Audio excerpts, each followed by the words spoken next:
what is the difference between sleeping and meditating? Because in both we're closing our eyes, and in both we have sometimes have visions. See, sleep is rest for the bones and muscles. Meditation rest for the mind. In sleep, you go into dreams where there's a lot of activity in the dreams. The mind is full of activity. The mind is not restful. But in meditation, no dreams, no thoughts. In meditation, the mind takes rest. In sleep, only the bones and the muscles. Sleep is good. Meditation is much better. We want sleep, rest for the bones and the muscles, and then we want meditation, rest for the mind. If you don't give rest for the mind becomes mad. Sleep is rest for the bones and the muscles. Because you've been working with the bones and the muscles throughout the day, they require some rest. So you give them sleep. But the mind is active, weaving out dreams. Okay.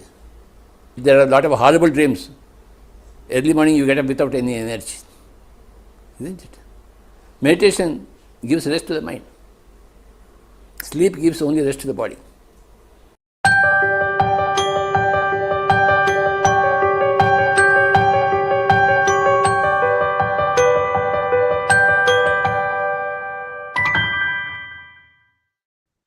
Happy morning and happy evening, friends and masters. So welcome to week 3 of this great, lovely 40-day gratitude program. And it's all about manifestation week. So, and manifestation science along with meditation is miraculous. And to hear from Chandra sir, these deep concepts are great. So without any further ado, sir, please take over. Thank you. Thank you, Jayashree Madam. Happy morning, dear friends and masters. Afternoon and evening. Many famous people have consistently echoed the power of thought. Man becomes what he dwells upon. From Gautama Buddha, Adi Shankaracharya said, whatever you firmly intend and resolve, you bring that into reality. You do unto yourself what you believe, Jesus Christ. Well, there is research, and of course there are many, many business leaders, many, many spiritual masters who say this in businesses. This phrase is there. If you can see it, you can hold it. Business leaders use this phrase. If you can see it, you can hold it. That means it's saying if you can put in your vision, then you can bring it into your reality. See it means before it is here, but you see. Where do you see? You see in your thought world. Gain the clarity of where a company can grow without a doubt. If doubts are there, whatever you try to think, then all of that become very fuzzy. You think one way, this is where I can go, but then something, there is some doubtful mind is there, then it clutters it, then that vision is not getting clear.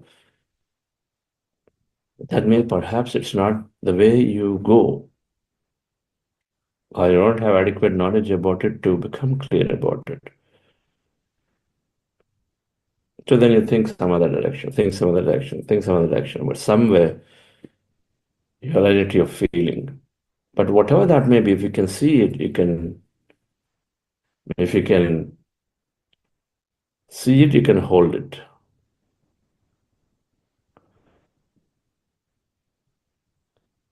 This concept of thoughts attract things, thoughts create reality, your beliefs create reality. Now, scientifically, while philosophically it's been there,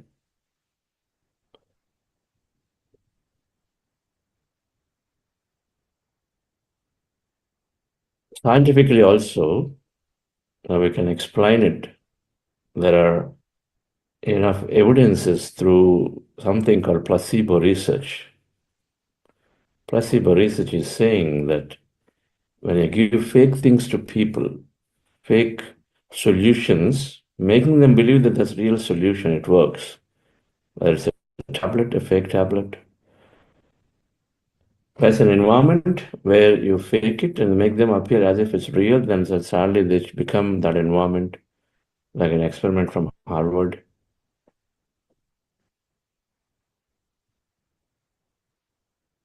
If you live, for example, in a fort, which is representing, let's say, a 200-year-old fort or a building, and then if everything is there, and then people there are made to believe that they're living in that world, perhaps few days later they start feeling and acting like they come from that world, 200-year-old culture, which is what Harvard demonstrated in an experiment with senior citizens. That's called placebo research, that if sufficient number of people, of course, are doing this again and again, that if they believe that this is going to heal me, that it's healing them.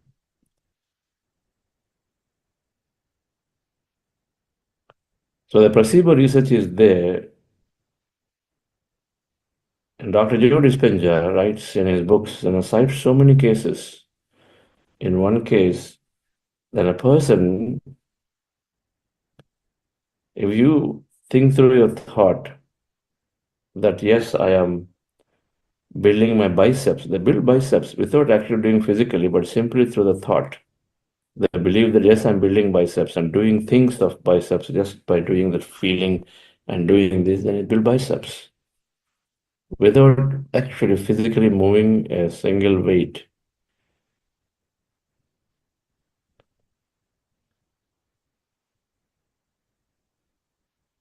Mukthabhimano mukto hi baddho baddhabhimanyaha. This shloka is saying exactly that. Even now, this shloka is saying, this master is saying, even this shloka, that he's talking about liberation itself. If you think you are liberated, you are. If you think you are bound by all the tied up due to various things, then you are tied up. Mukthabhimano mukto hi baddho. If you think you are liberated, you are. That means it's saying it starts from there. No, I'm so tied up here. I can't do it. I have this job. I have that. Life is a suffering. Mukti means being liberated out of suffering. And if you think I am that way, you are that way. Go figure. Now, it's all from the thought. It starts from there. If you think, no, I've got mastery of my life, I am free, and then so you start from there and see what happens. It's called fake it till you make it. That's also there. Start from there. I am free. Okay, no problem. My family is putting pressure on me. No, I can make my decisions. I'm going to do this. My company is not giving me what I want. No, I have the power, so I'm going to do this. And I'm continually going to pursue them to receive what I want. Otherwise, suffering, no? You want and you plan many things, but they're not ready to give you what you want, they're suffering.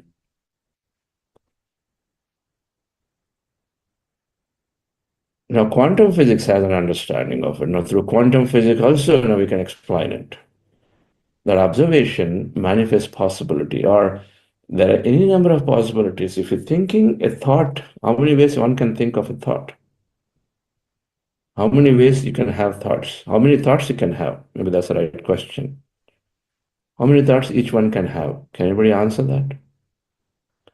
And if thoughts create reality, my beliefs and feelings create reality. So how many thoughts or feelings one can have? Anybody answer? Not what one has, but one can have. What's the limit? Is there a limit to how many thoughts one can have in their lifetime?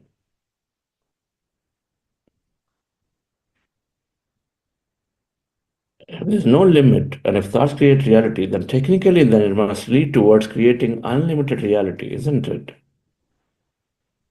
Now, if thoughts create reality is there without any fine print, then technically, then whatever you think must happen.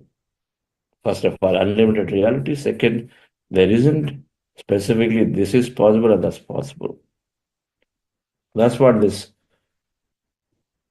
all these statements are saying. So far, what I said, they never put a fine print and say, under these conditions, it won't work.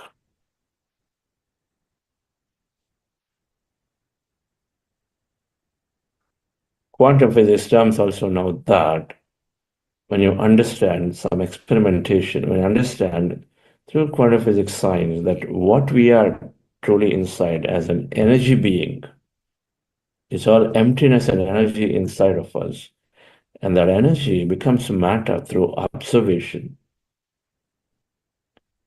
Somebody has to think and feel about it. And so then they're physically creating an experience, depending on how effectively, impressively, how deeply they want to have it. Depends on, again, the direction of their thought and feeling. So this manifestation science, if you want to understand manifestation science, we have to deeply, deeply experiment on thoughts and feelings create reality concept. We have to experiment on it. Because fundamentally, we are tuned in, we have been programmed into believing that it's the environment, it's the world which is causing this to happen. And so they're constantly focused on how to change, how to impress upon others, and then through our own words and actions, without necessarily fixing it in a thought world. And a thought world, we say, oh, will this guy do or not do? Will they do or not do? I don't think it's going to happen. This is a thought world. Whereas in the physical action, we're trying and then telling them, hey, do this, do this. The source is already negative. The source is in an opposing direction, sabotaging what we want to create. While here, in action, we are doing it with disbelief, with doubt, with uncertainty. So this concept is what we dwell upon this whole week, dear friends. But to begin with, we'll look to understand the placebo research. I encourage you to read You Are the Placebo book to understand in its all forms. What an amazing explanation that Dr. Joe gave, detail by detail of every case in many, many ways. And he also covers the quantum physics elements of it, that what, if we understand the quantum physics concepts about thoughts create reality. But even before that, and I've been talking about this whole 2 weeks, as I go into that emptiness, that feel, you get connected, you become one and whole. What's all that? So look to understand a bit of that today in a master class after the meditation. And those of you who attended this or listened to this, it's always great to go back and then contemplate into it. I still don't get many concepts in there. I talk about it. I think I understand, but I think every time I listen, there may be a little more to understand here. So we will, as a foundation, we'll look to understand in quantum physics terms, what is this existence? When someone says illusion or Maya, how can it be a little bit explained? What is this wholeness? When Adi Shankara said everything is Advaita, is all one, not many, what does that mean? There may be answered, and then of course thoughts create reality. So how is this that anything that I can think can happen in current position right now? How is it that anything can happen no matter what I'm going through right now? Because every thought is related to creation. So this understanding of quantum physics-based science can help a little bit. So we'll do that post-meditation. First,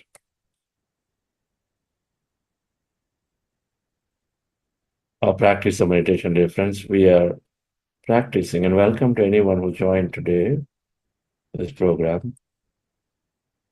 You can go into day 1 and day 2 videos, recordings to know more about these techniques in depth, but we'll still talk about what we do here. And so we are practicing breath mindfulness meditation. So we'll quickly introduce the technique so that we go into meditation. The goal of this meditation process is to empty the mind, rest the mind, lessen the thoughts of the mind. We do this by observing the natural breath with our eyes closed. With your eyes closed, if you're wearing spectacles, remove them. Then we observe the natural breath at nose. When you observe your natural breath, slowly thoughts come down, mind becomes empty, and then starts resting. In the restful state of the mind, we are connected to an infinite field of quantum, and then many things happen. So the goal is to rest the mind, and you do this not by observing the thought, not by chanting, not by putting your attention on a god, goddess, or angel. Instead, it is simply by observing the breath with your eyes closed, putting your attention on nose somewhere, but there you observe the breath going in and coming out. So posture is there. Here in the picture, sit down in the chair, cross-legged, fingers to fingers, hands in your lap. On the floor, legs across, fingers to finger, hands in your lap. Closing eyes common for both of them, called breath mindfulness meditation. When you observe the breath, mind is getting empty. You experience emptiness and many things. Be in that state, witness all of it. In case you have thought, and you notice thought, attention back to the breath. When you're in empty states, your attention may not be on the breath, and it need not be. So you don't have to hold on to the breath for the whole duration. You start with the breath, and slowly, as you go into empty states, you forget, or you lose track of the breath, or you forget that you're breathing. Either way, you're not with the breath anymore. As you're in empty states, be in that state. But if there's a thought, come back to the breath. So the only time you're coming back to the breath, after you lose track of it, is when there are thoughts. Otherwise, you're in that state of unknown, state of that energy, or whatever that state may be, And so this is called breath mindfulness meditation. You spend maximum time here. Before you're doing it, you're going into a process called heart elevation. Just follow my guidance, dear friends. It helps to make this breath meditation more conducive, particularly for beginners. Relax yourself. With your eyes closed, dear friends, relax your body.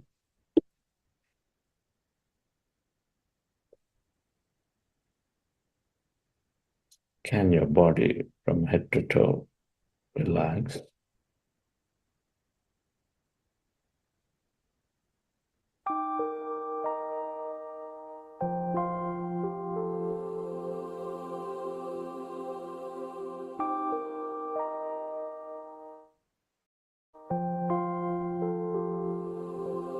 Dear friends,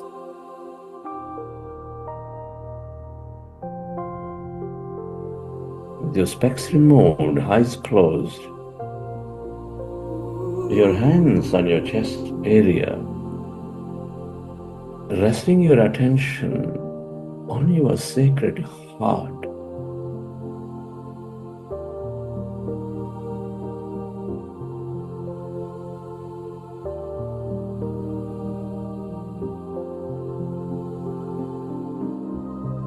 Feel.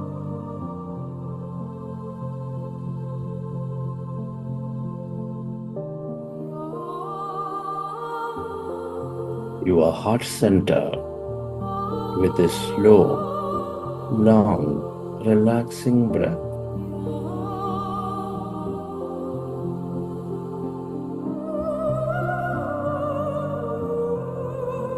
Feel.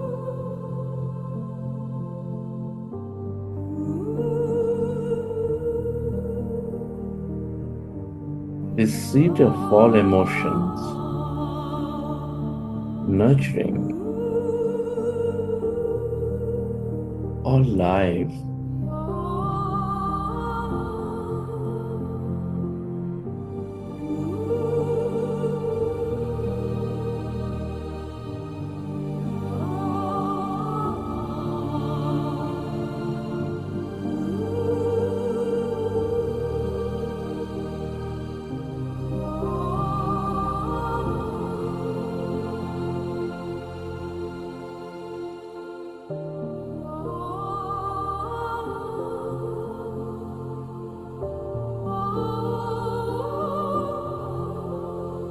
Connect with your heart center, dear friends. Love it. Appreciate it. The center of all emotions.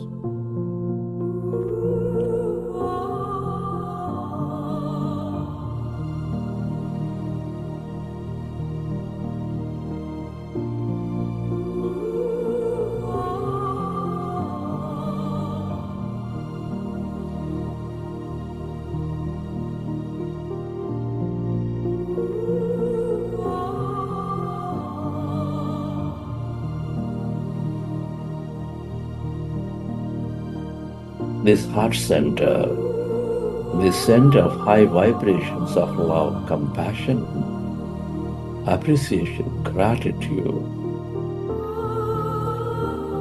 nurturing our life, expanding our life. Feel it. And can you imagine of an experience of these higher emotions, of deep joy, of love, of kindness, helping someone in real need with simple acts of appreciation or expressing gratitude for many things in our life, whatever that takes you into this higher emotion vibrations, or simply smell a flower, walking into the garden, spending the time. Imagine and go into that emotion, that experience.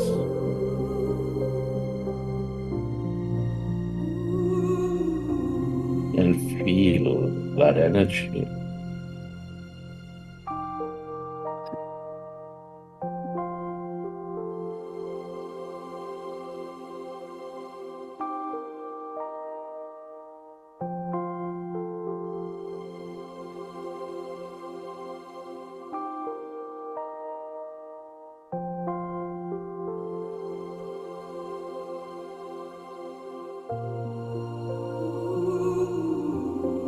The more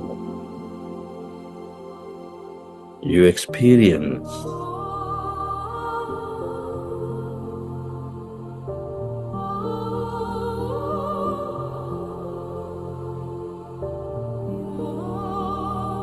love, compassion, the more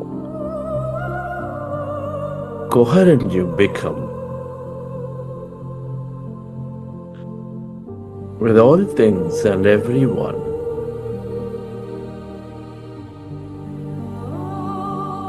Feel and allow yourself to direct this energy to everyone on this planet to help them heal.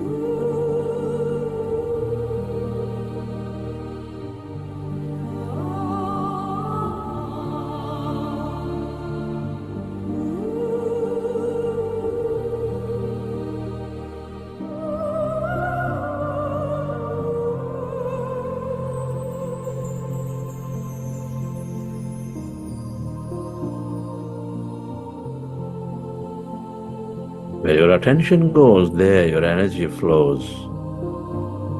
Feel it, dear friends.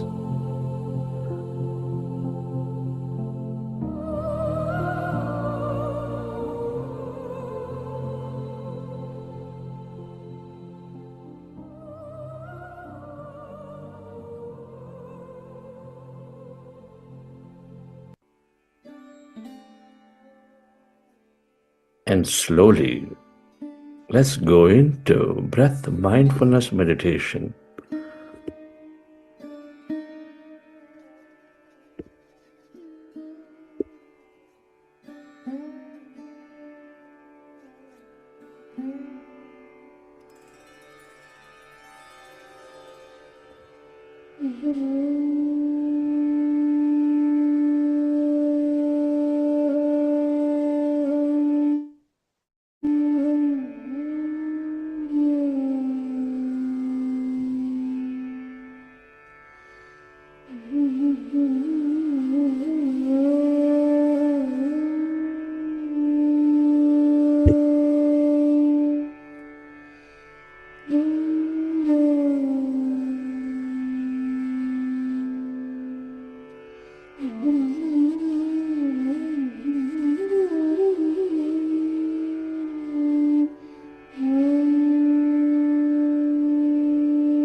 Observe your natural in-breath and the out-breath, resting your attention and the root of your nose and the middle of your eyebrows.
When you observe your breath,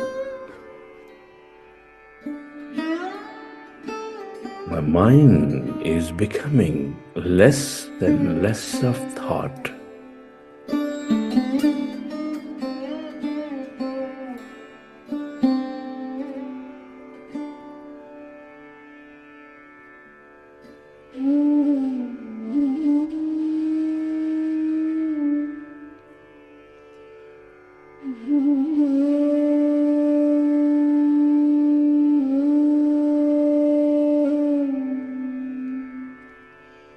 As the mind is becoming emptier and emptier,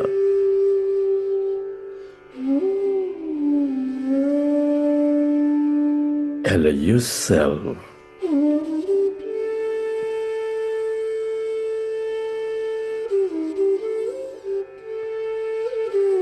experience that greater emptiness.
Merge into your breath and allow yourself to experience that calmness, that emptiness inside of you, all around you.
into that emptiness.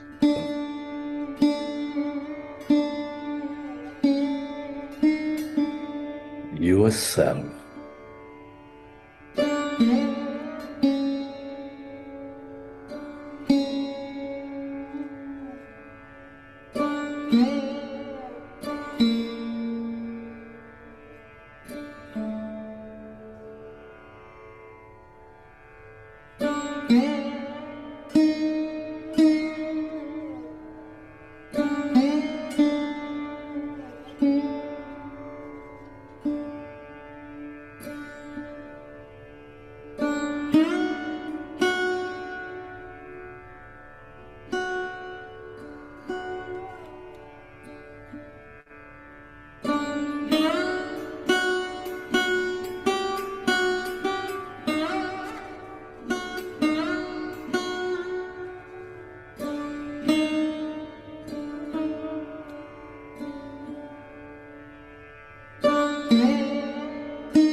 Everything and everyone are connected in this field of energy. And this is the field of all creation.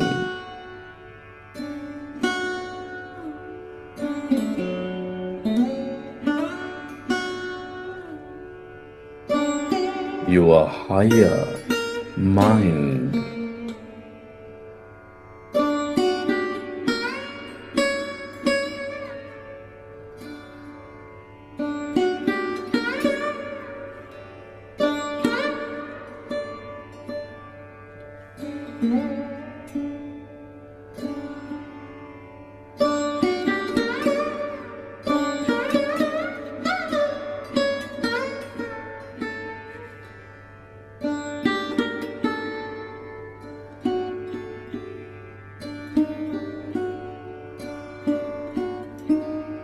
the longer you stay connected to this emptiness,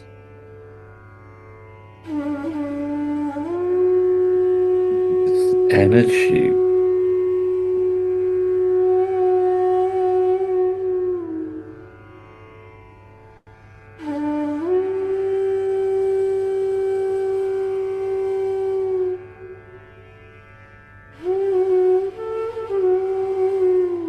the more you experience that connection, the more complete you become.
Friends, at this time, I'd like you to express gratitude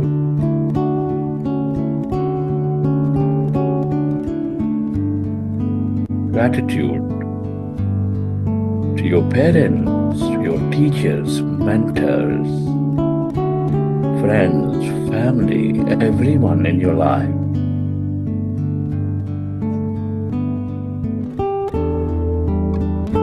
Be grateful to this grand nature, the bird, the fish, and the animals.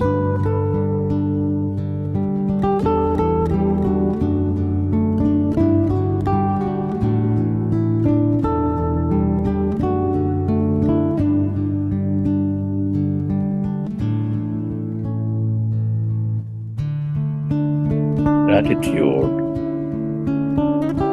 to everything you, the technology, the company, the system, the governments.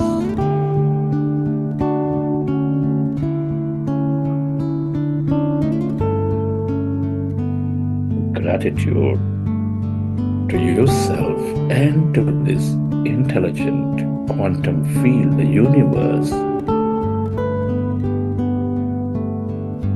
for helping us experience this beautiful life.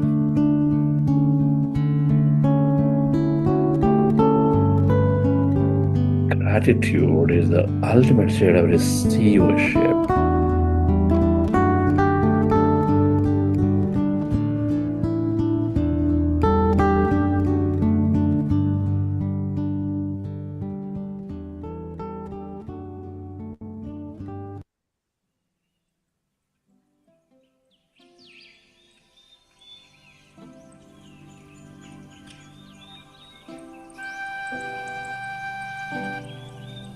Recollect your experiences from the session, and whenever you're ready, keep your hands on your eyes for 5 seconds and then open your eyes.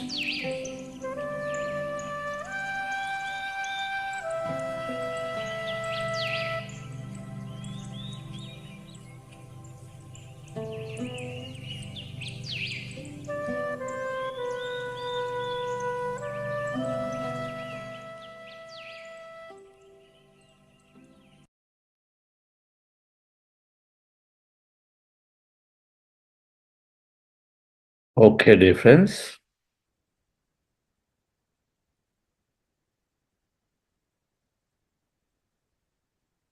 Hope you enjoy the session.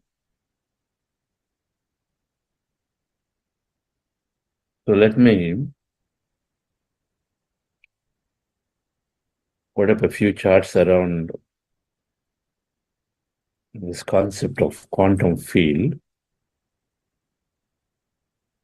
this limitless possibilities, that anything that we think is a possibility, and what quantum physics perspective, what experimentation have been done that may give us clues of how those possibilities become real. This will take about 20 to 25 minutes, this lecture, maybe a little longer. But those exploring this program must definitely want to give adequate time to understand these concepts that we cover today. Because all shift in life is happening through change in thought. Change in thought and connection to the field, two things are there. So the foundation principle for manifestation science that we're going to uncover this whole week is this, that our thoughts and feelings create our outer reality. This was very, very difficult for me to believe at first when I heard this in 99, 2000, 2001, because not seriously experimenting about it. But then later I started, and then it became a second nature that this is how things are working. If some of you have already shifted your understanding to this, please do write in the chat that this is how you operate your life now. Which means, of course, certain changes we make in the way we think, we speak, we feel, whatever we're communicating, certain words, certain things we remove in the dictionary. We don't even think that way. This is what is causing. If our thoughts create our reality, our feelings create reality, So do mention if this is your understanding and this is how you operate your life. So the quantum field, what quantum physics call everything that exists out there is called quantum energy field. Means all this multiverse, universe, multiverse, everything out exists.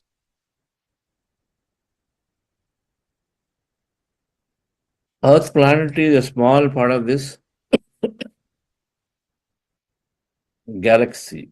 Galaxy is a set of planets with sun as a star, right? First there is this solar system, planetary system is there, not galaxies. It's a planetary system is there, with sun as a star and the planets around it. Then you have several stars like sun, and all of it together is a galaxy, or Milky Way galaxy. Now the science says that there are at least 100 billion galaxies out there. In each galaxy containing billions of stars, so then you go figure, you have many stars, and so there are many planets around them, and so there are many moons around them, and then goes on. So now all of that, everything out there is considered quantum field or quantum energy field. That's from quantum physics perspective. So now that's in spiritual terms the Brahmand. The Brahmand that exists out there, right? In Sanskrit, it's called Vishwam. Everything we call real is made up of things that cannot be regarded as real by Niels Bohr, quantum physicist. Now it's all there as energy. That's called quantum energy field. Now we here on material world in this planet, now we consider everything and we see everything, touch and feel, sensory perceptions are there. So then we say, oh, this is real stuff. I hold it, I touch it, I see it, this is real. But quantum physics is saying this is whatever you're seeing real cannot be regarded as real. What we call real is made up of things that cannot be regarded as real. So they have an insight. Niels Bohr is saying, yes, you call this mic as real, laptop is real, mobile is real, but it is made up of something that is not real stuff. If you go inside of that mobile or a laptop or whatever that is into your body. Heisenberg is another very popular or impactful quantum physics who says reality we can put into words is never reality itself. This is close to the statement by many philosophers or the spiritual masters that the world is an illusion. This is what the reality is not reality, means it's illusion. Like the mirage in the desert, like the rope in the night, appears as snake. Illusion. The reality we can't put into words is never reality itself. Okay. So then if we explore, there are three understandings of quantum physics. And we are less matter, more energy. There are unlimited possibilities out there and potential for each and every one of us to become that. And observation is manifesting the possibilities. Now, I've added a V here for each one, but the quantum physics statements are there is less matter, more energy. There is unlimited possible potential in that field of energy. And then observation is manifesting that energy into matter. That's what the quantum said. I added V to each of them because it will become that.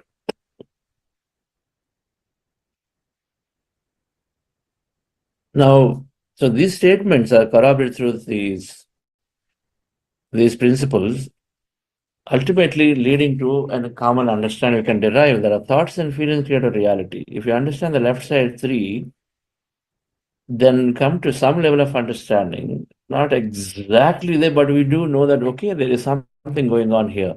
There's energy field. And if I can observe it, if I observe certain things that I'm looking to experience in my life, then they become real. So one can derive from this understanding of quantum physics. So the first thing here in order to do it is to recognize that in each and every one of us, or every object that you see here in this world, deep inside, everything is made up of subatomic particles. We know this. We have read a little bit of physics. There are molecules are there, atoms are there, then within an atom, there are subatomic particles are there. So starting with the human body, organs are there, left side. Now organs, if you divide them, then you'll see that every organ has cells in them. It's made up of cells, right? A body made up of organs is further, you go inside, you find a lot of cells, skin cells, liver cells, neural cells, blood cells. In the blood, if you look at the blood cells, they're all made up of cells. Then the cell is further broken down, then it is made up of molecules. There are all these chemical substances. Water itself is a molecule. 70% of every cell in a body is made up of water. So it's a molecule, H2O, two hydrogen, one oxygen, right? Many cells have acids, right? Acids, we know this popular acid, hydrochloric acid. And many cells have salt, what the salt is, the chemical term for it, sodium chloride, which means NaCl or whatever. So all these are molecules, chemical component substance. Then of course there are a lot more compound things called, this complex proteins and complex carbohydrates and simple carbohydrates. And all those formulas, split out here to understand them, but they are there. The molecules they're called, which are bound by multiple atoms. These are the elements that we understand the way we understood the element table. I used to dread remembering all those 106 elements then. Elements or atoms are at the deepest level independent entities that are there, which this whole universe is made up of. Iron, hydrogen, oxygen. There are gaseous elements. There are liquidous elements like mercury, and of course solid substances that we touch, feel like iron. So, if you look inside a body, ultimately come to atoms. Now you go further into the atoms. Then we read and studied electron is there, a proton, or a nucleus is there in the center. The nucleus contains a proton and a neutron. Something that has no charge, something has a positive charge. So there is a nucleus in the center containing protons, for the simplicity here depicting proton, and then there is an electron, which is orbiting around the nucleus. Like planets around the sun, moon around the earth, there is electrons always orbiting around the nucleus. Seems like that is the construct for this entire universe. Everywhere things are orbiting around the other. So what we learned, deeply inside, ultimately, there is subatomic particles that are there. Now an organ in a body has billions and billions of cells. Each cell contains several molecules. Each molecule contains several atoms, right? A molecule like water contains 3 atoms, hydrogen 2 and oxygen 1. Now each atom contains protons and electrons and neutrons, many. So if I have billions and billions of cells containing, hundreds and hundreds of molecules, so eventually I end up having trillions and trillions and trillions of, ultimately, these electrons and protons, they're called subatomic particles. So we've got trillions of these particles that are there. And I've used the word particle here at this point because that's how we studied them. An electron is a particle. Particle means it has some shape and it has some weight in it. It's a particle. On the opposite of particle is wave. Something that has no shape, something is invisible, something that's energy that keeps traversing. So everything deep inside is made up of subatomic particles. Now, which is fine, which we understood if we just deep inside. Now, here is where the thing is, the rub is, when they looked at this atom deeply inside, the quantum physics do, that's their only job, is to look deeper, deeper, deeper, deeper. When they looked at this atom, which contains, let's say, a proton and electron, in this case, the simplest one, which is they're presenting hydrogen. Now, when they look at this atom, they found astonishingly that 99.9999% of the atom is empty. So if you take an atom, any atom, in general, they found that the atom is empty by so much.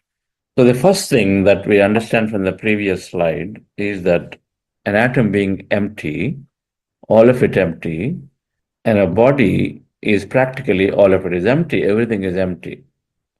Only to the extent that tiny matter is that subatomic particles like electrons and neutrons. But what quantum physics found strangely is that even those subatomic particles like electrons and neutrons are also by default energy. What we thought as substances, particles, they're actually energy by default. That means they're existing as waves. They're existing as waves. So an atom is empty, except to the extent that particles like electrons and neutrons are there, but that is also by default energy, not matter. So everything in an atom where that emptiness is energy, but even the particles that are there that we thought the particles are also energy. So all of an atom is all energy, everything out there in the universe is energy by default. Energy means waves. It is just constantly going everywhere, intersecting with each other.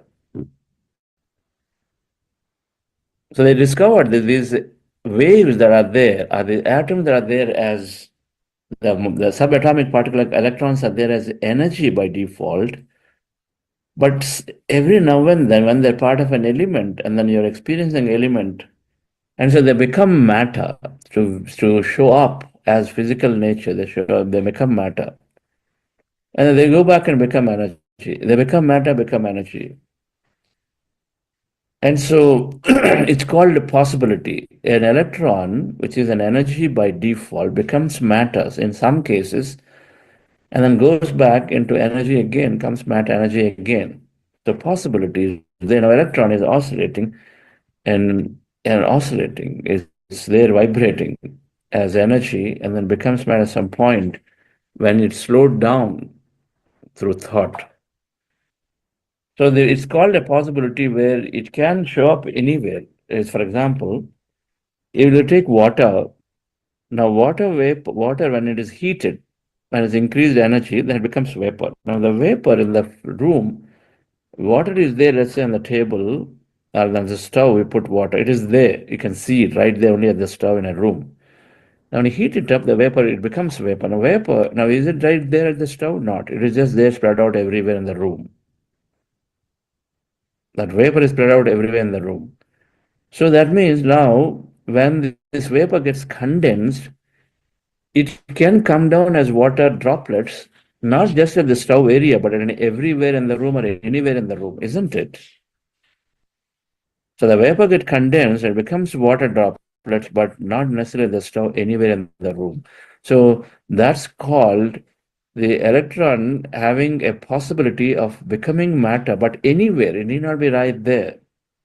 Okay, so it is there as energy is traversing. So the electron is there as energy, but it can become matter.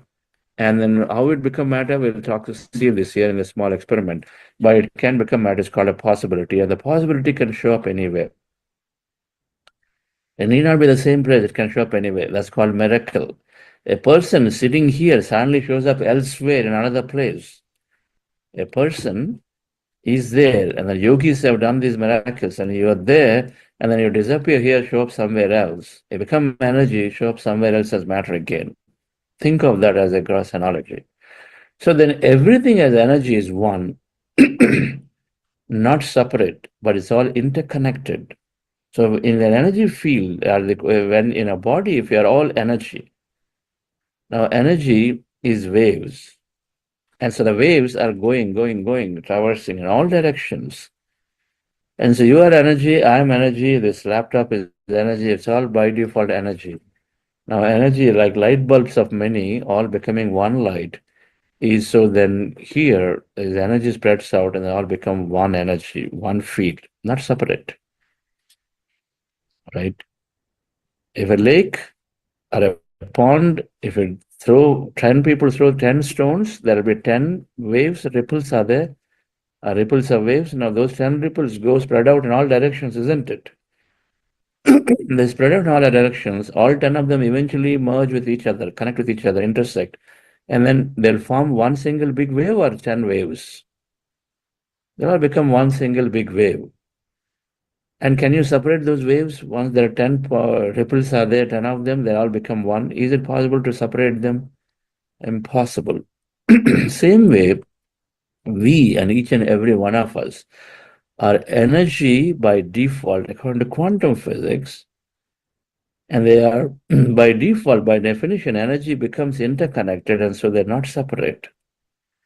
So every day in a meditation, I say that you are energy, and then you are experiencing that energy, and then in here you're interconnected, connect with each other.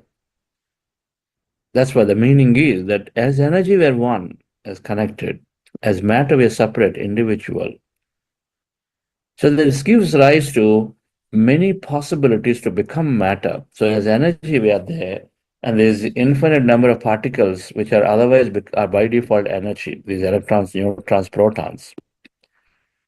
And they all, in infinite combinations are there of all of them coming together. Your particles, my energy particles, and then Niagara Falls particles, all of that put together as a view that we would like to, and say, you and I will go to Niagara Falls and experience that as a experience that we would like to see happen. And then we think about it. And so why think about it? But that's possible that all of that can come into matter to see. It's called giving rise to many possibilities, because many, many electrons, neutrons are there. Now, quantum physics is saying that when you observe, a subatomic particle becomes matter. So first of all, we are all simply energy. Everybody has single field, connected to each other. That's called one. If you can experience that, you become one. You experience oneness. Second, these energy particles, what we thought particles, actually waves. They're all their infinite combination. So you take any combination of them, and so then they can become infinite ways. They can become matter. So that means everything that you can, what we say, the thoughts now that are there. Now thoughts become matter. Here is the connection. When you observe those particles, they become matter. So the infinite combinations are there, and when you observe, any subatomic particle becomes matter. If you observe a combination of them, they become matter in that combination. Okay. So how does that happen? And through this experimentation, about a 4-minute video that we're going to play, and then this understanding comes to a conclusion. So let me play this video. According to quantum physics, when they experimented that these electrons are all there as by default energy, but then they were baffled and said, I thought it's ever always particle. That's why I'm seeing this whole thing as particle, but how come it's showing up as energy? So they wanted to really see what's going on. So they did this experimentation to see electron is really energy or matter. And they come to the conclusion energy. And so then how is it becoming matter? They come to the conclusion that if somebody is there as a conscious observer like you and me, then an electron as energy that becomes matter shows up there physically for us to see. And here we are, the granddaddy of all quantum weirdness, the infamous double slit experiment. To understand this experiment, we first need to see how particles, or little balls of matter, act. If we randomly shoot a small object, say a marble, at the screen, we see a pattern on the back wall where they went through the slit and hit. Now, If we add a second slit, we would expect to see a second band duplicated to the right. Now, let's look at waves. The waves hit the slit and radiate out, striking the back wall with the most intensity directly in line with the slit. The line of brightness on the back screen shows that intensity. This is similar to the line the marbles make. But when we add the second slit, something different happens. If the top of one wave meets the bottom of another wave, they cancel each other out. So now there is an interference pattern on the back wall. Places where the two tops meet are the highest intensity, the bright lines, and where they cancel, there is nothing. So, when we throw things, that is, matter, through two slits, we get this, two bands of hits. And with waves, we get an interference pattern of many bands. Good so far. Now, let's go quantum.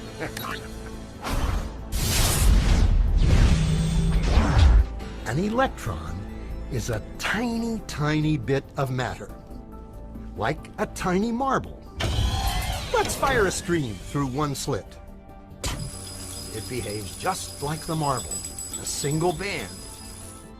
So, if we shoot these tiny bits through two slits, we should get, like the marbles, two bands. What? An interference pattern. We fired electrons, tiny bits of matter through. But we get a pattern like waves, not like little marbles. How? How could pieces of matter create an interference pattern like a wave? It doesn't make sense. But physicists are clever. They thought, maybe those little balls are bouncing off each other and creating that pattern. So, they decide to shoot electrons through one at a time. There is no way they could interfere with each other. But after an hour of this, the same interference pattern is seen to emerge. The conclusion is inescapable. The single electron leaves as a particle, becomes a wave of potentials, goes through both slits, and interferes with itself to hit the wall like a particle. But mathematically, it's even stranger. It goes through both slits, and it goes through neither. And it goes through just one, and it goes through just the other. All of these possibilities are in superposition with each other. But physicists were completely baffled by this. So they decided to peek and see which slit it actually goes through.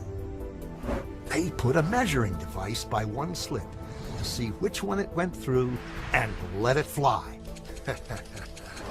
But the quantum world is far more mysterious than they could have imagined. When they observed, the electron went back to behaving like a little marble. It produced a pattern of two bands, not an interference pattern of many. The very act of measuring or observing which slit it went through meant it only went through one, not both. The electron decided to act differently, as though it was aware it was being watched. And it was here that physicists stepped forever into the strange, never world of quantum events. What is matter? Marbles or waves? And waves of what? And what does an observer have to do with any of this? The observer collapsed the wave function simply by observing. Okay, friends. This experiment is showing that by default, the electrons are energy and they become matter when there is an observer that came into picture. When there is no observer, it experienced as matter, as energy. But observer is there, then it is becoming matter. Observer is not removed, then it is becoming energy. Right. If you re-listen to this, go back and listen to this again 2-3 times, you will understand this little more, little better. But this, you have to understand the concept of what is an interference pattern into a wave to know this little and that easily decipher. Right. But the summary of this is that by default, all these electrons are there as energy. Electrons are the particles in our body, are in every way. And they're all by default energy, that means invisible, but they become particle when there is an observer, if not otherwise, right? Now you're connecting that to observation creates possibilities, connecting that to now every physical event. Now ultimately it's all about life is full of experiences. You're looking to have some experiences. So every physical event leading to an experience for us is an appearance of many, many, many subatomic particles. If I'm saying that example that you and me go to Niagara Falls and we then experience it, and that is an event, and I'd like to have, then it is an appearance of your and mine, and then the Niagara Falls, and potentially along the journey, whatever that we use, all of that all of that energy particles are these electrons, neutrons of that becoming matter through an observation. If one electron can become matter and a stream of electrons as they're observed become matter, then any number of combination of electrons that we can hold our attention to can become matter. Right? So what is holding our attention to? It's simply imagining and say, okay, you and me putting our attention to becoming, traveling there and then doing there in Niagara Falls, whatever that is. And if you're saying, I'll go to the Made of the Mist, that the thing that goes you close to the waterfall, then you are thinking and imagining that you and I are there in that Made of the Mist ship, and then it takes you close to the water, and then there's water, all that mist is coming onto you, overpowering you and overwhelming you, and all that is there. And to the extent you can imagine, to that extent you gain that experience, because all of that is becoming matter. That's the observer concept. So observation is a thought and feeling of an experience. Your observation is a thought and feeling and experience. That means you're imagining, first you're constructing what that is, and you're feeling about in your body, which produces more thought, more energy. And so observation creates possibilities. We derive difference that, when electrons become matter, then you take any combination of electrons, and then you think about them, you feel about them, you dream about them, you visualize about them. And so then they become matter. So when I have open and focused mind, open mind is saying, and if I am wishing to become a great scientist, or if I want to travel to the moon, or if I want my business to become 100 times more, or I simply want to get a promotion where I thought in my group, there are 5 other people who are far more technically credible or far more skilled than me, and so I don't ever get it. Now that's called closed mind. With an open mind that, okay, I am there, now where is an open mind coming from? How many possibilities are there in this field? Infinite possibilities. Anything can become matter. So you experiencing that promotion, you experiencing 100% growth of your business, you experiencing a great health in your body, you experiencing the travel to the moon, whatever, however unthinkable they may be. But that possibility is there because it's simply taking those electrons and becoming matter. So it's called infinite possibilities. So everything is possible. So can we be open about it? Now we are so conditioned to feel and think that, okay, now this is a linear reality. Now there are so many people in front of me who are very more talented, and so company is going to give them the promotion, not me. This is how we conclude to ourselves. So we observe that negative reality of what we don't want because of the limitation condition that we have. So the openness is not there, instead closeness is there. For everything we conclude. I say, hey, come and attend next year the GCML in Delhi. Oh, GCML, I'm here. I don't think I can be. Immediately in your mind thinking, oh, it cost me $10,000 to go. My family, impossible. I know. I was saying, but how is it possible for me? No, I have my grandmother, grandfather, they're all there at home. I have to take care of them. It's not possible. You think right now, reasons of how it's not possible. as opposed to staying open, because who knows, your best of the friends can come, and then maybe they'll take care of your grandparents who are there. So many things can happen by that time, depending on your intention, right? So when you're an open mind, and then of course, then your target focus, that means when you're visualizing and thinking about what you're looking for, then you can manifest matter. That means you can create your experiences to your friends. And meditation develops this open and focused mind.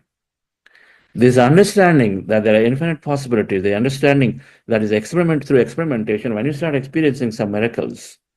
So now that you understood here, and then you can simply think about now in this program you are there. And I challenge you to say, take up a small experience that you seek to have right now.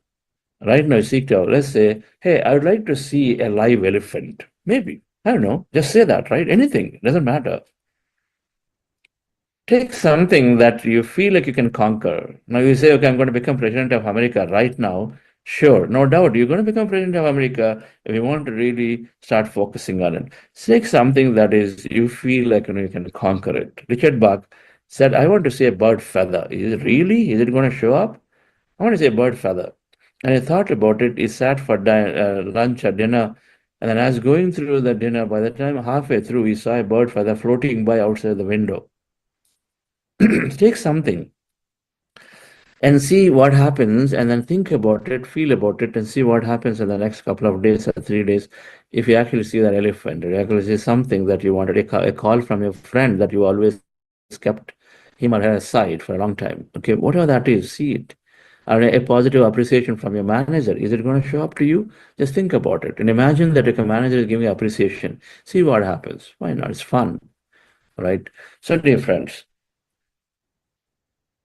the idea of this is that our breath mindfulness meditation. Now, there is this thing, if you observe, energy becomes matter.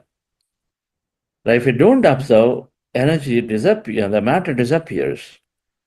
In our meditation every day, and if you just relate it, in our meditation every day, you know what we are doing? We stopped observing about ourselves and everybody and everything in the universe, in this material world and the planet. We stop observing about ourselves, because what are we doing? We are removing the sensory perceptions and we're removing the thought. Thought is about everything that you ever known.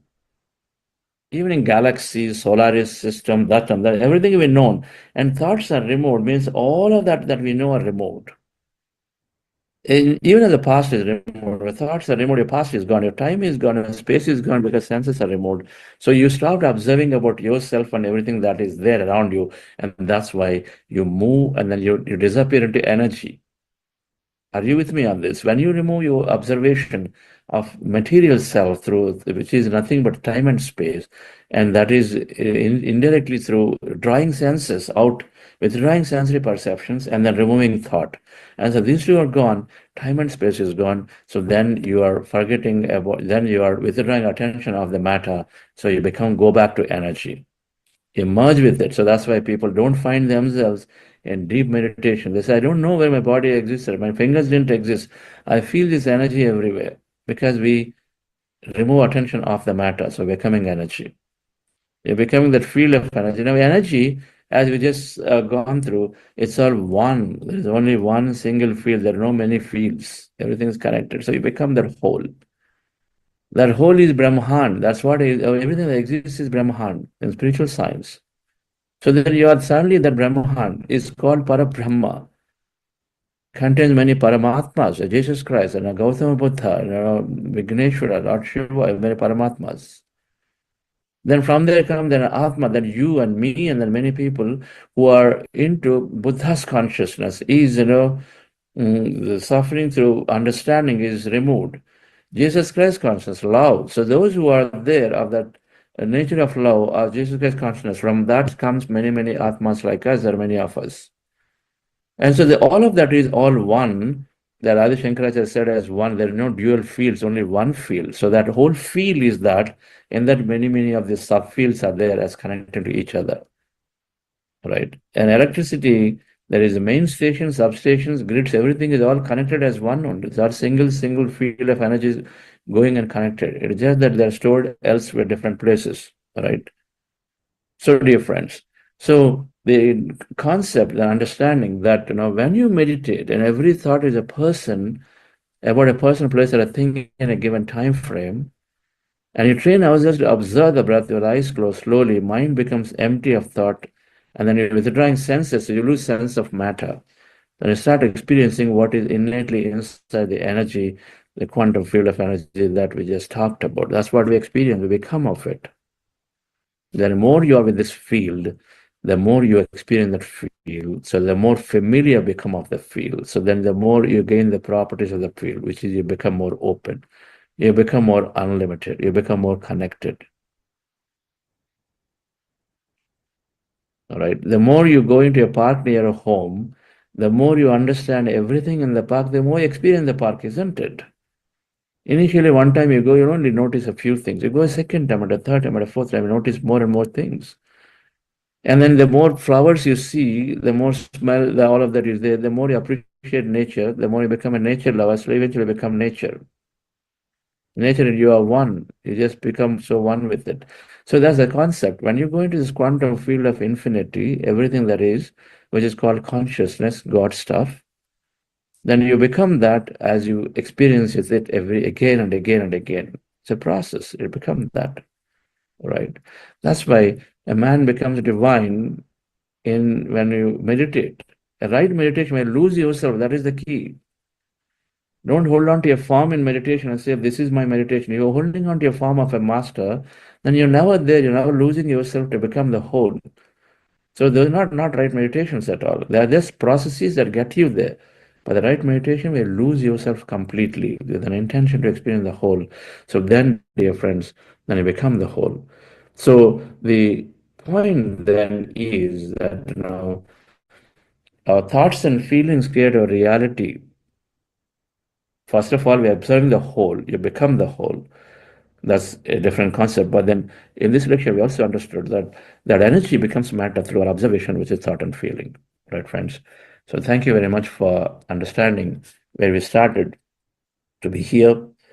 Observation manifests possibilities.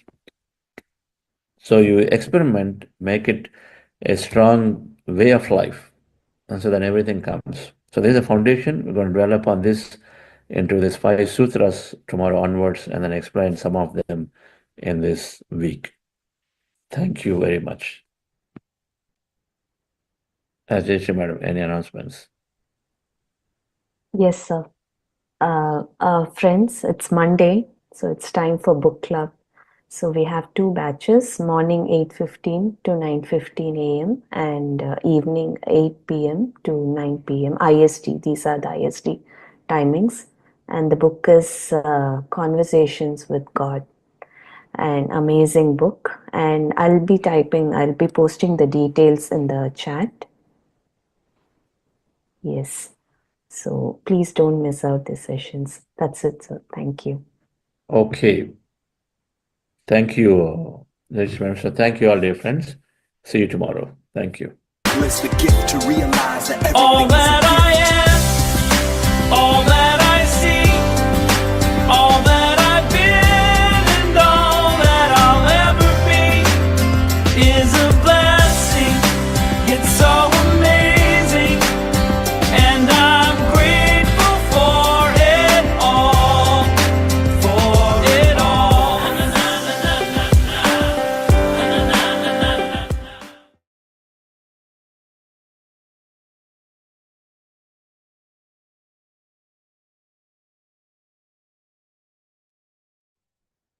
A very great morning and a happy and good evening to everyone. Hope you all enjoyed the session and meditation. So now I would like to share some of my manifestation experiences. So when I came to know about this manifestation, I was very much interested, and the first book which I read was The Secret. And when I read, I was so much interested to experiment this in my life. Is it real? Is it going to happen? So with that interest, I started to implement this in small, small things in my life. So like that, when the first thing in the beginning days, when I came to meditation, in the beginning, for this thing I did for my one of my relatives' marriage, I just wanted to buy a new dress. I don't know how it has to be, but it needs to be beautiful and colorful and very much attractive. So I just manifested for that. Like I got that dress and I'm wearing that, and everyone is looking at that and expressing that, wow, it is so beautiful. So everyone that is expressing while seeing my dress. So I was for 2 to 3 minutes I manifested this, and I went to that shop and I purchased it. Uh, I never doubted that. And as I manifested on that marriage day, everyone was like, "Wow, so beautiful! Their dress is so glittering," and that has happened. And then during the exam times, this has helped me so much. But when I started practicing this, I wanted to. Then I got a clarity, like what I wanted really. Do I want this question or do I want this grade? So I one time I experimented this. I want this particular question for my examination. That was a very easy question. So I manifested for getting that question. I got it. Like I visualized, I imagined, and I manifested like I am writing that question. I have got that, and I expressed that feeling that while manifesting, I expressed that I have got it. Yes, I'm writing that expression, that feeling, that happiness I uh, shown while manifesting. And in exam paper, that was there. And next time, I wanted to get that particular grade, O grade. So during one practical examination, so I manifested like I'm getting that grade. I next thing I did this. So that also happened in my life. And this created a very so much it was interesting. So I wanted to explore more and more. Then when I was in a very small home, where a cement sheet home, I yearned for a rooftop, a home with a rooftop where I can see the skies and the stars in the night and sleep in the rooftop. But when I was looking the skies from my ground, from my garden in my old home, the intuition inside me, it spoke. Myself told me that express gratitude for what you have right now, and just believe that you are standing in the rooftop and seeing the stars and skies and enjoying. So this was the voice I heard from inside. So from that day, for 2 months, every day night, okay, every night I manifested, I visualized like I'm standing on the rooftop and I'm enjoying the total city's view.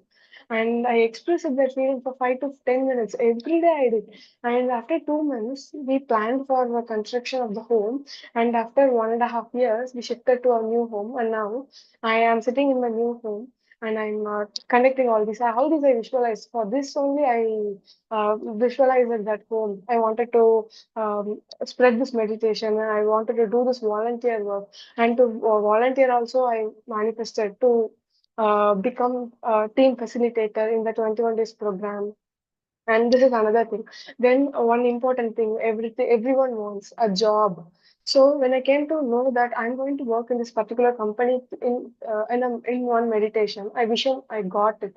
I came to know that I'm going to work in that company. But okay, just a minute. I wanted to work in that particular company, but that fear was there. Will I able to get that company? How am I going to work there? It was an MNC, so that fear was there inside me. So I wanted to overcome that. But at that time, immediately I can utilize of this wisdom. No, so I believed and I manifested that I'm working there like that. I'm working there, and to overcome that fear, I just faked my mind that I'm working there and I'm enjoying in that company. So that also happened. In that company, I'm working now.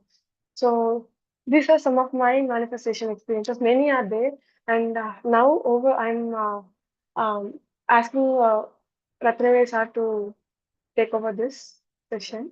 Over to you, sir.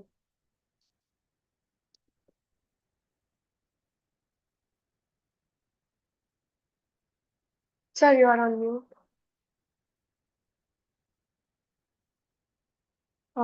Sorry, sir.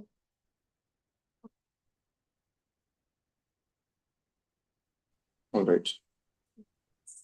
Yes, so Kanika, what was the question? Sir, I couldn't get you. Okay, is it better my audio because my laptop is still running? It's kickstarting, so I joined from mobile. So Yes, what sir. was the yeah? Okay, so friends, like hope you all had a wonderful session today, and yeah. So any questions or any clarifications?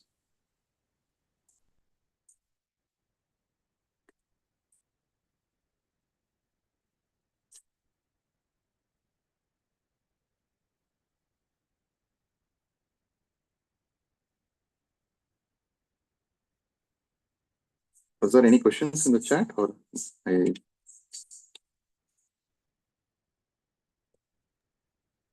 Sir, there is no question in the chat, sir.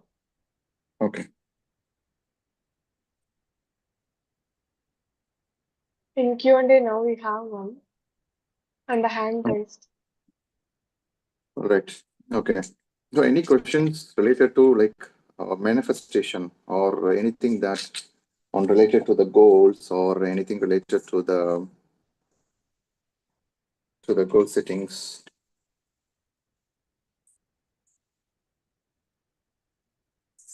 Feel free to. I have a question, Rindaji. Yes, Rindaji, you can unmute yourself and you can. Yeah. Hello, sir. Yeah. Yeah, thank you, sir. Sir, it's like I'm trying to put a positive mind for you know, getting a job, a work from home job. But the more I think about it, I'm saying like, so many layoffs are happening in US, all the negative publicity in the media and everything. So the more I think about it, I'm getting more fearful, sir. So I've done a lot of manifestations in the past, every lot of them, but this time it's coming down. So, even to write on a vision board or anything, I'm kind of thinking twice. So anything that you can, I'm trying, even like any affirmations kind of thing that you can help me, please. Okay. So one thing is, so you are already doing meditation, or how long you've been doing meditation? Sir, so this is the thing. I've been like on and off. I've been doing. Consistency is not there. So, but last few days I've been doing. On the weekends, sir, I was not able to do. So I feel guilty. I try to do. I want to do at least 40 minutes to an hour. But there are days on the weekend when I do like 5 or 10 minutes. But other days I'm trying to catch up. At least like 45 minutes to an hour. I'm trying to do, sir. Okay, that's fine. So meditation is a way to empty the mind. Okay. So the best way to empty yourself, the mind, is only through the meditation. So first thing is keeping ourselves centered, grounded always. And the moment some negative is coming to us, some negative things, then there should be the awareness should be there that, oh, this is a negative thing, or should we need to, you have 10 things in your plate in the dining table. Okay, if you have the awareness, okay, I like this only, this is what I liked it. Let me take only these 2 items. I don't want to take other 4 items. If we don't have the awareness, what will happen? We'll take everything, all items, and then, oh, okay, why I'm not feeling very, very stuffy. I don't feel light, the food, and I ate too much, and all these things. When you have the awareness, you will eat only what you need. You eat only what you need. So when you have that awareness, you know what you wanted to eat, not everything. Even if I tell you 10 things to you, or push you, force you, whatever, right? You eat only whatever you need. That awareness actually gets developed when you do the meditation. And plus, whatever the stuff that we have it in our mind, that gets emptied only during the meditation. So meditation is the best way and simplest way to do that. One is regularity in meditation. Second is, when you have the challenges, because you are exposed to everyone, right? Every day in, day out, we are exposed to Yes, sir. all the medias, news, and everything. So when we actually, switch on something, whatever, like 10 things will be there. Out of 10 things, what are those 2 things that you are looking out? Because you are still attracting to all those 10 things. Why? Because your mind is still not in that, that high level, that frequency state. Because why it got attracted to that particular medias on things? Yes, of course, it is there. Even there are some positive news also. There are new opportunities there. There are some new jobs are there. There are many things are there. Why those things is not coming to you, or something your eyes is not looking into it? Because your mind, it is something that attraction is there. So what is the best way? So it is once we empty the mind ourselves with more and more meditation. That is one thing. More and more meditation, and then consistency with things is a key. Without having emptying that, even if that affirmations at that surface layer, if you talk or speak, then it will, it will not really help us. Just a second.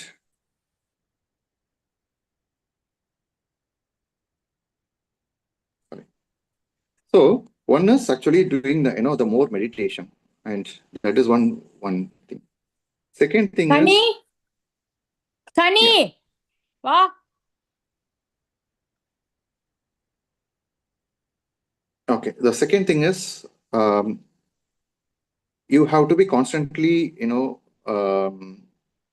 when your manifestation or having a lot of negative, that means that every time, every 3 hours or something, 4 hours, you do some meditation. Again, do a manifestation. If you have a time, again in the evening or sometime, you do the manifestation meditation as well. That will help to, again, just focus on to that. So one is more meditation, and second thing is, at the morning, I hope you are doing already the manifestation meditation with the visualization and everything. So again, at the evening or sometime, second time, you have just wanted some 20 minutes or something, again, you can do the second time. This will help you to, because the meditation is a way to empty when you are building some palace or whatever thing, what you do with a small building itself in your house, what you do, you first clean it, everything.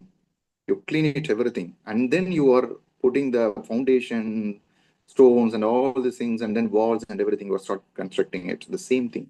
First, you need to clean it up, right?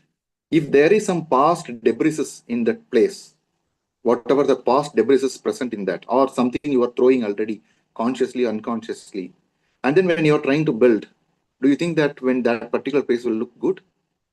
No, sir. One side you are throwing something, whatever somebody giving media, this and that, and then you are throwing there. At the same time, you are trying to construct how the place will look like, right? The same thing. So one thing is meditation is the one thing. The second is that is the only solution. And second thing is when you do the emptiness meditation, then do the visualization as well. Apart from that, and you can do the visualization even the normal times. But sometimes you get the doubts and everything. The analytical mind will come and play. But when you do the meditation, then it will help you to reduce the effect of impact of analytical mind. And when you do the meditation, the affirmations will help you. When you don't do the meditation, and then simply the affirmations will not help you. Because affirmations, even if you tell multiple things, in one side of your mind, you are having that, oh, the job is not so good and the market is not so good. One side, you are putting that, oh no, I'm at peace and all good, and then I'm getting a lot of opportunity, abundance there. So one side you are telling that it is nothing is there, and one side you are telling with affirmation, abundance and everything. It's like a conflict thinking. Your mind will be 1,000 people are there. Assume that 1,000 people, when you're telling your wishes and everything, and then they will think, what is this person will telling one side, abundance, and then working on affirmations, one side actually putting something, these things, they will get confused. This is what the universe is also doing in place. So don't focus about all these things. There are opportunities, millions of opportunities still there. If there is no other job, if there is nothing, whatever the things going on, leave it. But then if there is no other job or no other opportunities there, right? The world will not be there. The world will not stop. Whatever all these things, whatever, there are always, there are millions of opportunities gets created always. Okay. So do not worry about all these things. What you see is what you attract, right? So see that, always try to see the positive things, miraculous things, and then train your mind also accordingly. So when you read a newspaper, when you see what is the positive thing that it is there. If something is there, okay, leave it. You can ignore it. You don't need it. right? So train that way, and meditation will definitely for sure it will help you, madam. Thank you, sir. I feel better, sir. Last after I joined the youth program, and then I'm continuing the gratitude program as much as I can, and hearing to others' experience. I'm at a much better place than where I was started. Yeah, sure, madam, definitely. See, everything, all the challenges, Chandra sir will tell you, all the challenges initiate you to the greatness, right? All the challenges initiate you to your greatness. When the greatness will come, if everything is smooth, right? You are going and then you are nicely getting some whatever the thing, and then you are getting everything. Then what it is there? There should be some change. Something should be there. That is where the life will be more interesting. Otherwise you don't nothing. Then only after crossing that ladder, after crossing that path, all these challenges, then you know what you will tell that your manifestation story later, that this is what it is, right? So small things happens easily, but the big things take some time. But for small things really matters the most. How to take care of the small things and the small moments through the meditation. So all the small things, whatever, like you were telling, I'm reading newspaper or this, that media and everything, all those, everything, that is actually putting a challenge to all the big goals. So take care of the small things. Big things always automatically taken care. Thank you very much, sir. It's good to hear from a different perspective. Thank you. Okay. Thank you, madam. Thank you. Thank you, sir. Thank you. Okay, so who else actually has any questions related to the manifestation? So one of my manifestation, sometimes when the first GCML, when it was in first GCML, I was working in the stage. I was coordinating with the stage, all the speakers, and all the program head and everyone. I'm talking, and then I'm coordinating between the audio video. I had a thought that I want to sit in the stage and then to give my talk. And the second GCL, it happened. So that's what it happens. So you leave your thought, and then you feel really good, and then truly you feel happy, and then with effortlessly things will happen. So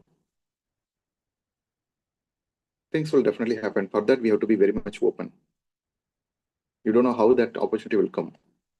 For me, that when my name was there, even I think I came to know only before 5 days my name is there. But others were telling that you are also one of the speakers like that. So we don't know. So we have to be open, continue to do our best, give our best. When the right time, and Chandra sir, that's what else, when the right time and space comes, then you'll be. Right. Okay, so I don't see the question. Okay, there was a question. Did you continuously visualize about that? No, madam. I'm not continuously. I think I just visualized, not even visualization. That's what it happens. When you do more and more meditation, your thoughts will be more and more powerful. You have to be very careful. You should not just like that also, think, because it will get manifested very easily. So it will be like, unless otherwise it is truly helpful, then you have to just, that time, okay, what if I also wanted to give my talk? I felt really happy. I think I just visualized in in a few seconds or something like that during that moment. That's it. After that, never, ever, not even a single time consciously did the manifestation music and then put division, nothing else, nothing, never, ever. So what happens is automatically you can, when the thoughts, for example, the another one is, yesterday, I can share that. I think yesterday, I was going with my daughter. Okay.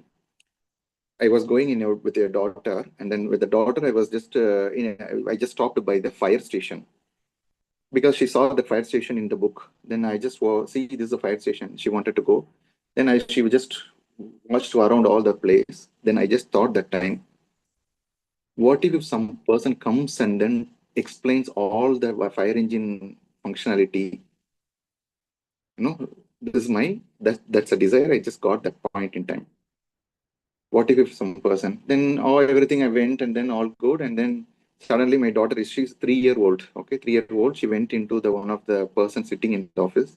The moment she went, and then the person came, and then hey, come, like that. She just brought, and then that person taken her, hold her, and then held her in her, and then he was explaining all the stuffs from the fire engine. Well, this is how the fire will, the water will come, and then water we will pour the water. This is how, what is the shirts that we will wear, everything. Then he asked her, what else you need? Then she asked, can you explain that particular? Just show the hand, and then she spoke. Just a 3-year-old, okay, not even 3-year complete. So, okay. Then he also went, and then again another fire burst. He explained everything, and then came along, and he was very happy, and then I also very happy. I was so amazed with that experience. I just thought for that moment, and then somebody, that universe helped me, and then showed up the person. How that happened? If you have the thought, if you have that, when you do more and more meditation, when you do all, align with that universe, then things will happen. Whatever the thoughts, that it will get very manifest very easily. That's what I said. You have to be very careful. So your thoughts should be very always should check. When I'm saying that, I don't think that, okay, so I'm completely in that state or something. I'm into a very high level. No, I'm in the process. I'm still learning. I'm just doing, just like you all. I'm also a coach traveler here. I'm fine-tuning myself, my words, my thoughts, and everything. That is helping. Right? So this is one experience immediately. I saw so amazed. It took me at least 2-3 hours, or even after that, to just how miraculous that just thought, and then the person come, and then he's just showing everything. He put the siren, and then this is the light, it will go. He put everything. He allowed my daughter, 3-year-old daughter, and then switch on the siren. And he's talking, and then he's asking, he's giving all the instructions. This is how everything. So happy. And she also asking questions also. That is some funny for me, but yes, why this, why that? It's like a curiosity like that. Right. So the outline is, when you do more and more meditation, what is that to learn from this one? Yes. When you do more and more do meditation, your thoughts will be fine-tuned so that your thoughts will be immediately projected. Something takes some time, something takes immediately, something actually takes some couple of months, whatever may be, just be open and then continue to do your thing. There should be zero, there should not be doubt, zero, not even a one doubt, completely strong enough. You should be believe strongly. All right. Thank you, sir. This is Rama. I have a question Yes, about the manifestation. So I yes, always madam. pray, whatever good for me, let it happen. Okay. I heard like somebody was saying, like in the beginning, like she was manifesting that whatever question she wanted to come in the exam came. But what about the others? It may be bad for others, right? So is it a good way to manifest like that, whatever we want or whatever is good for the universe? Okay. How do you take? Okay. So it is ideally, it is utilizing our skills in a best possible way for ourselves and for in a way that helps the society as well. That's how it should be. So is I it have a a good way? skill. Yeah. Okay. I wouldn't suggest that way, but but I would suggest that in a way that whatever the skill, whatever that you wanted to manifest, okay, that should be, you should be also happy at the same time. That is also helps the other person also. It should not be the case that I want money so that nobody should have the money. In that way, it should not be. Okay, you should be. I want a business. I wanted to manifest it. That should help the others also in someone. It is helping the other way, and whatever the money that I'm getting, it is just a byproduct. But I'm just doing a service in it. That is also a kind of a service. I'm doing it, but I'm just getting paid for that. Yeah. Okay. Yeah, sometimes we don't know whether the manifestation, what we are doing is good for others or bad for others. So how do you decide that? Okay, so that is the awareness that will help.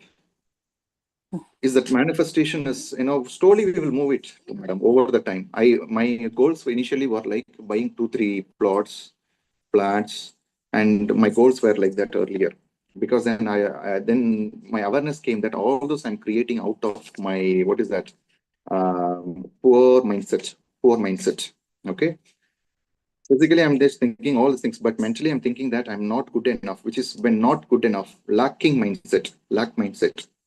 When you have the lack mindset, you still create more of lack only. So then you slowly move towards the abundance mindset. And then my goals automatically shifted. After that, my goals, when I look back, what I said, okay, I need money for this and that as well. I need, I need to teach meditation, this many people, I need to create these many meditators. This is how my goals also got transformed over the time.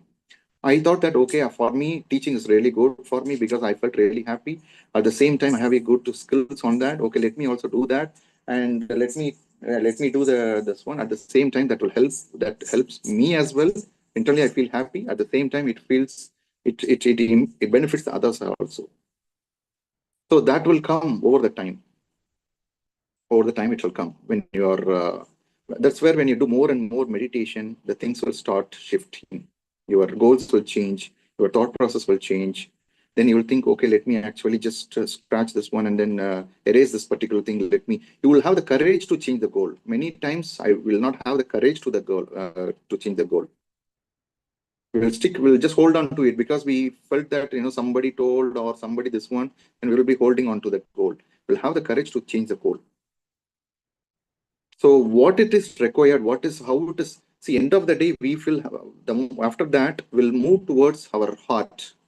What you feel like, what you truly enjoy, that will change it. The heart will say it completely true what it is. So from here, the shift will happen.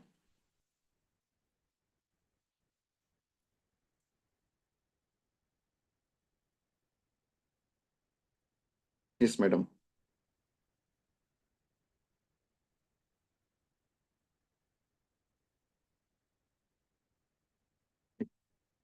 Yeah, you can unmute. Yeah.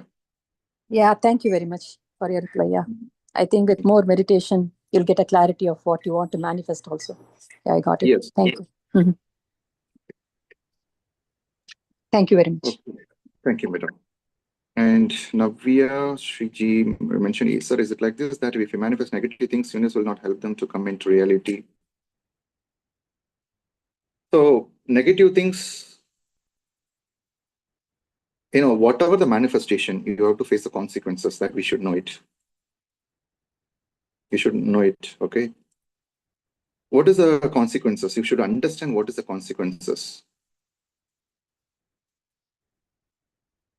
Suppose if I wanted to, do more and more,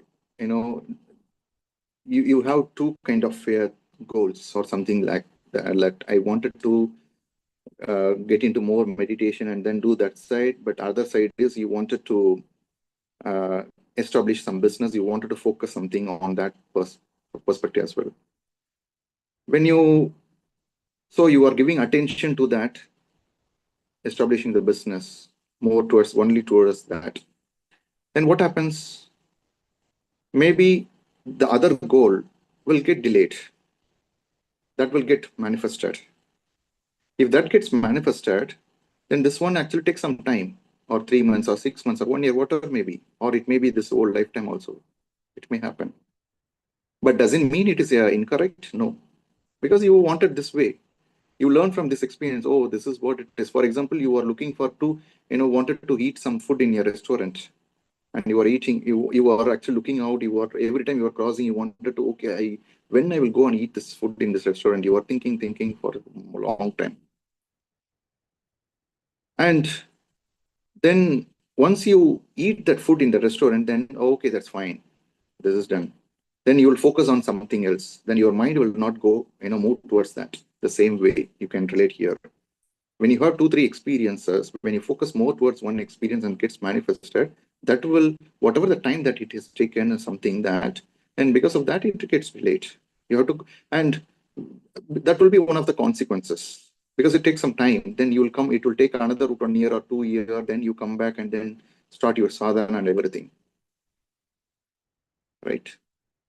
In other way,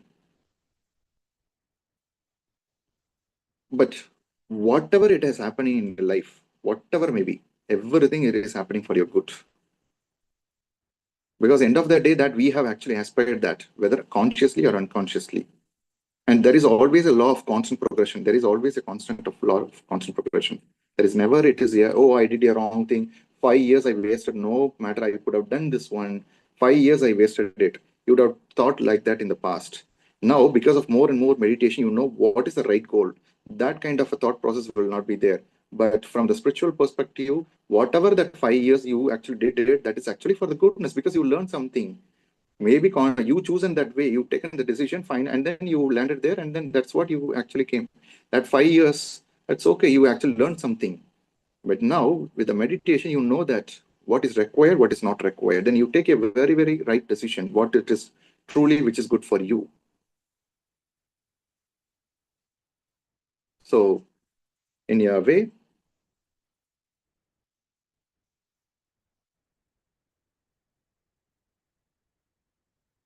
your thoughts create reality. Your thoughts gets reality.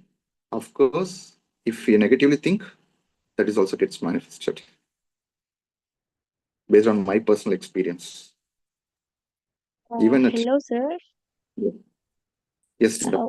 What I actually mean is that if we think negative thoughts about someone, like harming them or something like harming to the nature, is that kind of thoughts are going to come into reality, or universe is going to stop them? Such kind of question I got, sir. Okay. Of course, those thoughts also will get manifested.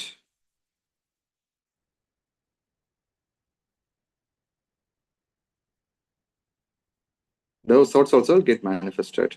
But that is where, that is where the conflict is actually happening. So negative thoughts, yes. Myself, when I was just thinking negatively the situations, then accordingly, the thoughts also, the negatively that will get projected. I'll get attracted to that particular person, or I will get attracted to that kind of attitude for the person. Even the person is very positive, I'll get attracted to that negative attitude or that particular situation, I'll get attracted to that. So we have to be very, very conscious. So we don't need to fearful or worry about that. Only thing is, what are the things in thought?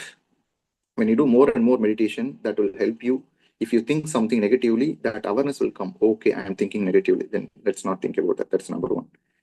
So the next way is our Vakshetra. Vakshetra, 4 agreements you would have read it. You write it and then practice it. No assumptions. To be honest, when I actually skipped the first no assumptions, it's very, very powerful. Many times we actually skip it. When you follow the no assumptions, many of the things will get many of the things, incorrect things, which is getting into the reality also get stopped when you follow the no assumptions. And do always best, be impeccable with your words. All the things if you follow, because our words are the writing the fate of yourself. Very, very important to should. So you have to work on towards that your words and your thoughts also. So thoughts, how to work? When you do more and more meditation, it will empty. And then you will get more awareness. You will stop thinking about that one. Second thing is, with affirmations, it helps also. But meditation is the only best way.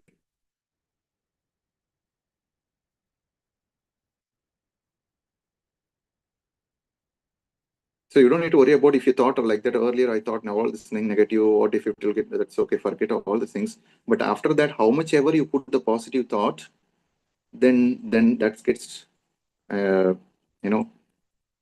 it's just like you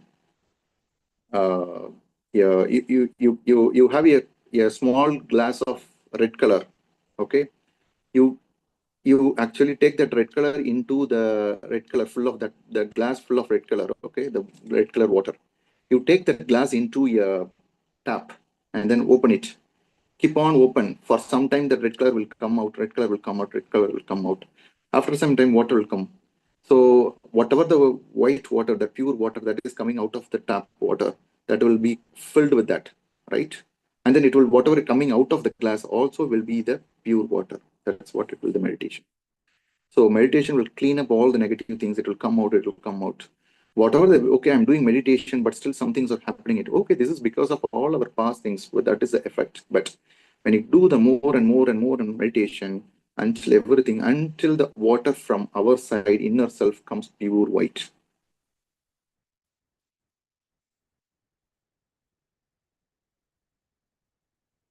Hope it answers.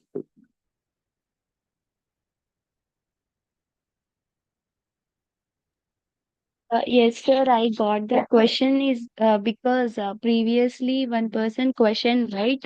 If we manifest like in examination examples, sir, if that girl manifested some certain question in the exam, what if that question is not known by other people, and what if it is harmful to other people?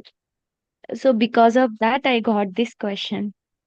You are not manifesting that way. Okay, only I should pass. Whatever the questions, actually, I Yeah. should go fail. No, Yes, what sir. I'm Yeah. actually whatever the questions I know, that is should come. That's it. Okay. Yes, yes. It may be possible that those questions also will be read by the same person, other person also. Possibilities is there. Yes, sir. Yes, Right. sir. I got it now. Thank you, sir. No. Wonderful, madam. Thank you. Thank you. Okay. Okay, we are way past 10 minutes till by 11. Okay, anyone has any questions?